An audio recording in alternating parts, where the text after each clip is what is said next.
So guys ये चीज़ें तो आप सभी को बहुत अच्छे से पता है कि यामाहा जो है वो अपनी R2 लेकर के आ रहा है। अब स्टिल जब मैंने वीडियो बनाया था तो काफ़ी लोग अभी भी कंफ्यूज है कि नहीं भाई ऐसा कैसे हो सकता है। यामाहा ऑलरेडी R15 खुद सेल कर रहा है, वो आती है 2,35,000 रुपए की। सो भाई जब R2 आएगी तो वो तो 2 लाख 3 लाख रुपए भी पार कर देगी। सो भाई आज की वीडियो में बहुत सारी चीज़ें जो है वो क्लियर करने वाला हूँ एंड कुछ गुड इन्फॉर्मेशन भी आप लोगों के लिए निकल करके आई हैं जो शायद बाकी इंडियन मार्केट के अंदर जो 200 सीसी की फिएट मशीन है ना वो आपको ऑफर ना कर पाए। सबसे पहली चीज के बारे में बात करते हैं कि आखिर यामाहा अपनी R2 लेकर के ही क्यों आ रहा है।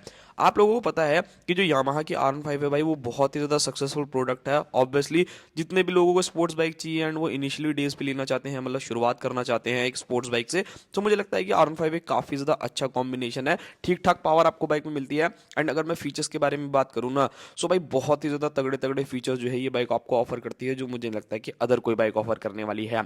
अब यहाँ पर जो मेन क्वेश्चन आता है कि भाई R2 को जो है कंपनी लेके ही क्यों आ रही है। सो उसका मेजर रीजन है आप लोग, यानी कि आप लोगों की जो है सबसे ज्यादा डिमांड है कि भाई यामाहा की जो R15 आती है उसके अंदर ना पावर उतनी ज्यादा नहीं लगती है जितनी उसके अंदर होनी चाहिए। एंड सारे के सारे लोग जो है उसको 200 सीसी से कंपेयर करते हैं, तो उस कंडीशन में भी उस बाइक की पावर जो है वो काफी कम हो जाती है। यामाहा को अगर आप लोग देखोगे ना तो भाई आप लोगों की डिमांड के ऊपर भाई यामाहा ने बहुत सारी चीज़ों में अपग्रेड किया। जब V3 आई थी तो काफ़ी लोगों का कहना था कि भाई उसकी सीट जो हो कंफर्टेबल नहीं है, हैंडल बार जो हो बहुत एग्रेसिव है। सो ये सारी चीज़ें जो है यामाहा ने अपनी R2 के अंदर काफ़ी हद तक सुधारी थी। एंड लिटरली भाई उन्होंने ना हर चीज़ सुनी थी। आप लोगों को यूएसडी सस्पेंशन की डिमांड थी, उन लोगों ने यूएसडी सस्पेंशन भी आप लोगों को ऑफर किए। मतलब ऐसा कोई फीचर नहीं है जो उस बाइक के अंदर ना दिया हो, ऑलमोस्ट सभी फीचर्स आप लोगों को बाइक में मिलते थे। अब R2 लाने का एक मेजर रीजन यही है, जिन लोगों को R15 के अंदर पावर कम लगती है तो भाई उनके लिए जो है ये 200 सीसी का इंजन जो है वो हो जाएगा, जो कहीं ना कहीं पावर जो है बहुत अच्छा जनरेट करने वाला है। यानी कि अब इस बाइक के अंदर आपको 199 सीसी का single cylinder liquid cooled FI BS6 complaint engine देखने को मिलेगा, जो ऑलमोस्ट 200 सीसी के आसपास की पावर जनरेट करेगा, यानी 25 bhp के आसपास में। एंड उसी के साथ साथ 18 से 19 न्यूटन मीटर तक का टॉर्क जो है वो आपको बाइक में मिलेगा, with 6 speed gear box and quick shifter जैसी चीजें भी आप लोगों को इस बाइक में मिलने वाली है। नेक्स्ट सवाल रहने वाला है कि भाई काफी लोग मेरे से बोल रहे थे कि भाई जब R2 आ जाएगी तो उसकी माइलेज R15 जैसी नहीं होगी, वो तो परफॉर्मेंस वाली हो जाएगी तो माइलेज कम हो जाएगी। सो भाई ये चीज भी कंफर्म है कि जो यामाहा अपनी R2 लेकर के आ रहा है उसके अंदर आपको VVA टेक्नोलॉजी भी मिलने वाली है। यानी जो R15 के अंदर आप लोगों को VVA टेक्नोलॉजी मिलती है, जिसकी वजह से होता क्या है कि जब आप उस बाइक को हार्ड एंड फास्ट भगाते हो तब वो थोड़ा एवरेज कम करती है, बट जैसे आप लोअर आरपीएम पे चलाते हो या 7,000 आरपीएम से नीचे चलाते हो, सो उस कंडीशन में क्या है कि उस कंडीशन में आपको माइलेज जो है वो काफी ज्यादा अच्छी मिलती है। सो सेम यही चीज जो है वो आपको R2 के अंदर भी मिलने वाली है, जो मुझे लगता है कि काफी ज्यादा जबरदस्त चीज रहेगी। मतलब 200 सीसी कैटेगरी ना सारी बाइकों के ना जो है भाई छक्के छूटने वाले हैं, लिटरली बता रहा हूँ, बहुत ही ज्यादा अमेजिंग चीज जो है ये रहने वाली है।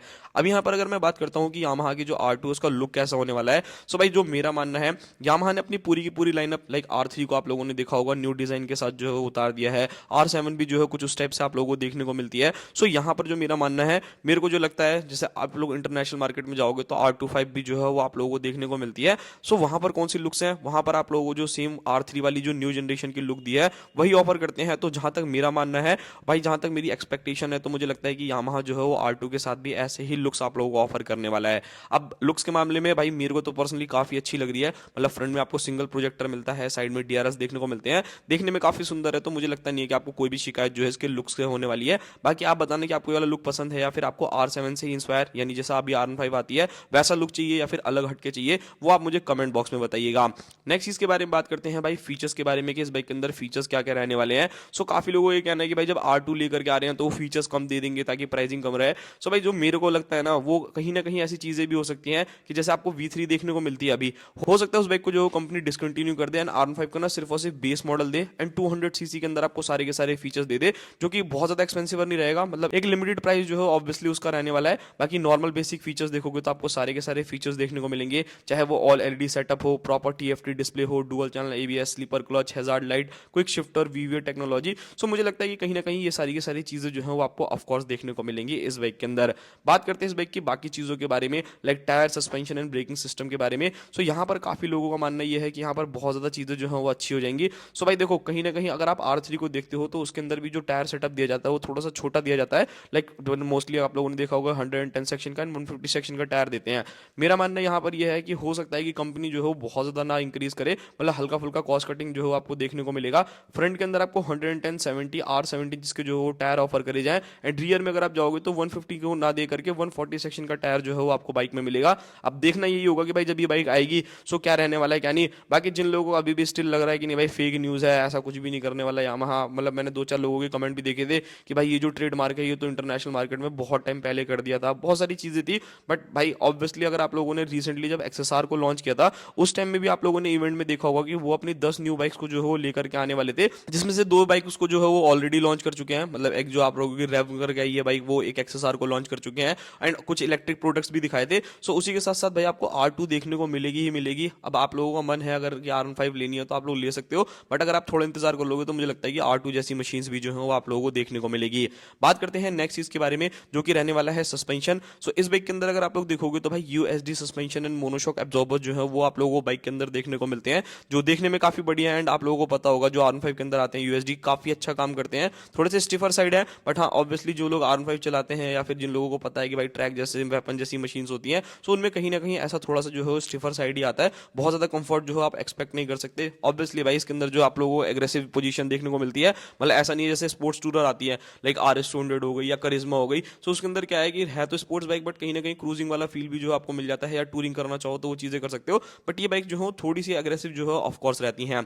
नाउ अब बात करते हैं ब्रेकिंग सिस्टम के बारे में कि यहाँ पर आपको ब्रेकिंग जो है वो कैसी ऑफर होने वाली है। सो इस बाइक के अंदर अगर आप लोग ब्रेकिंग देखोगे ना तो यहाँ पे ब्रेकिंग में भी जो है कंपनी को आपको 300 mm नहीं देगी, जो आपको R25 के अंदर या फिर जो आप लोग R3 के अंदर यानी 298 mm की जो है फ्रंट के अंदर डिस्क ऑफर करी जाएगी, एंड रियर में अगर आप लोग जाओगे तो 220 mm तक की जो है रियर डिस्क ऑफर कर दी जाएगी। मतलब काफी लोग पूछ रहे थे कि भाई 300 mm की डिस्क हो जाएगी पीछे 230, तो भाई ऐसा कुछ नहीं है, वो अपने हिसाब से इतनी चीजों को जो है नया डेवलप नहीं करेंगे। ऑब्वियसली देखो R3 के अंदर आपको 98 mm की फ्रंट डिस्क देखने को मिल रही है, तो कैसे सोच सकते हो कि भाई R2 के अंदर आपको 300 mm की डिस्क मिल जाएगी। सो वो एक चीज है तो ऑलमोस्ट 300 mm के आसपास की, बट भाई कहीं ना कहीं ये चीजें जो हो कंपनी को देखनी पड़ेगी, एंड रियर में आपको 220 mm की डिस्क देखने को मिलेगी। नाउ कंपटीशन के बारे में बात करते हैं कि इस बाइक का कंपटीशन आखिर किस कौन सी बाइक से होगा। सो यहाँ पर अगर आप RC200 को देखते हो तो उससे इस बाइक का कंपटीशन होने वाला है। RS200 जो ऑलरेडी इंडियन मार्केट के अंदर आती है उससे इसका कंपटीशन होगा, एंड करिश्मा की जो 210 आप लोगों को देखने को मिली है जो अभी अपडेटेड वाली आई है USD एंड बाकी सारी चीजों वाली, भाई वो भी आप लोगों को इसके कंपटीशन में देखने को मिलेगी।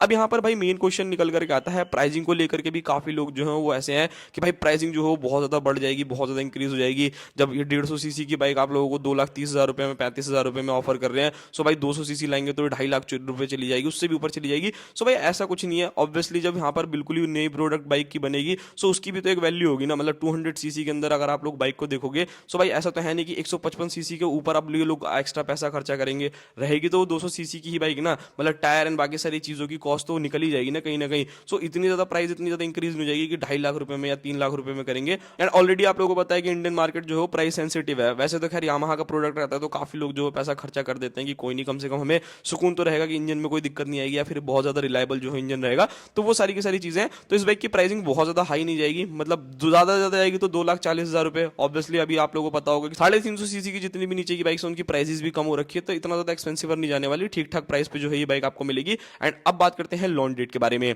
तो देखो लॉन्च डेट तो वैसे यामाहा ने हम लोगों को पूरी तरीके से क्लियर कर दिया था जब उन्होंने अपने 10 प्रोडक्ट्स बताए थे कि वो इंडियन मार्केट के अंदर लेकर के आएंगे। सो उन्होंने ये बोला था कि 2025 के एंड से लेकर के 2026 के एंड तक आपको बहुत सारी बाइक्स मिलेगी। अब यहीं पर आप अंदाजा लगा लो जनवरी जो है वो खत्म ही होने वाला है। सो आने वाले 11 महीनों के अंदर कभी भी जो है ये बाइक इंडियन मार्केट के अंदर आ सकती है। सो आप लोग इंतजार जो है ऑफ कोर्स कर सकते हो अगर आपके पास टाइम है थोड़ा सा कि हाँ मेरे को अभी तो काफी टाइम बाद लेनी है, सो आप डेफिनेटली कर सकते हो। बाकी मेरे को लगता है भाई मिड के आसपास में या फेस्टिव सीजन के आसपास में डेफिनेटली जो है यामाहा इस प्रोडक्ट को जो है इंडियन मार्केट के अंदर लेकर के आने वाला है। तो ये था पूरा वीडियो, मिलते हैं किसी और नेक्स्ट वीडियो में, तब तक के लिए बाय बाय। बाकी अगर मेरे को कोई डिटेल वीडियो मिलेगी तो भाई उसके लिए आप चैनल सब्सक्राइब कर लेना, आपको फटाक से जो है इन्फॉर्मेशन मिल जाएगी। मिलते हैं किसी और नेक्स्ट वीडियो में।